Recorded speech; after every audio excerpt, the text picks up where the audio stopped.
যথাযথ, এবং এটাই হবে স্বাভাবিক। আপনি দেখবেন যে আপনাদের সাংবাদিকতা পেশায় অনেকেই আসবে সাংবাদিকতা করতে, যারা সাংবাদিকতা জানে না বা পড়াশোনা করে নাই, সবকিছু মিলিয়ে। তো তারপরে দেখবেন কেউ কেউ টিকে যায়, কেউ কেউ হারিয়ে যায়। তো এই জন্য তো পুরো জায়গাটাকে আপনি কুলুষিত বলতে পারবেন না বা বলতে পারবেন না, এটাই স্বাভাবিক। শাওন ভাই, আরেকটা প্রশ্ন, সেটা হচ্ছে যে এই আরাফাতের 4 বউ এই সিনেমাটা পেছনে আপনি হিরো আলমকে প্রস্তাব দিয়েছেন নাকি হিরো আলম আপনাকে প্রস্তাব দিয়েছেন? হিরো আলম আমাকে প্রস্তাব দিয়েছে। এই প্রেক্ষাপটটা একটু ছোট করে।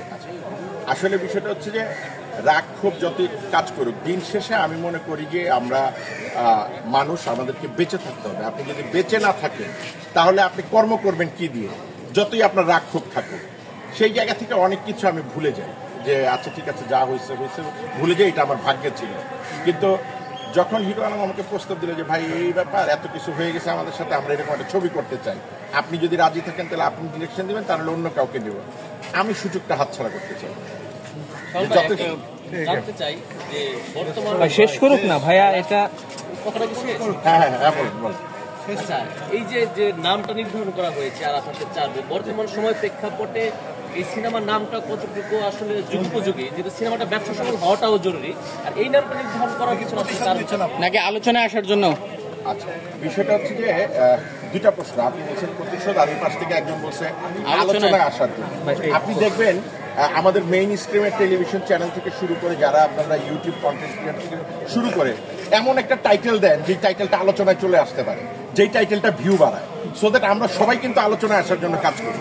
এমন কোনো ব্যক্তি নাই যে আমরা আলোচনায় না আসার জন্য কাজ করি, সো দ্যাট আলোচনায় আমরা সবাই থাকতে চাই, পছন্দ করি। এটা টেলিভিশন চ্যানেল বলেন কিংবা আর্টিস্ট বলেন। আমি শেষ করে নেই, শেষ করুক। হ্যাঁ, তো সো দ্যাট আলোচনায় আসাটা তো যে কোনো কাজেরই মুখ্য উদ্দেশ্য। আর দ্বিতীয়টা আরেকজন বললো যে প্রশ্ন শেষ হয়েছে না, প্রশ্ন সময় আপনাকে একটা জিনিস নির্ধারণ করে দেয় যে সময়ে কোন জিনিসটা আপনি করবেন আর কোন জিনিসটা করবেন না।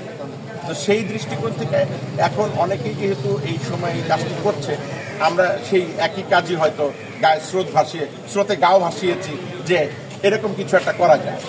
আচ্ছা, সামনে আমি যেটা বলছিলাম, আপনার হচ্ছে ভিডিও হচ্ছে 9 মিনিট 10 সেকেন্ড হয়েছে।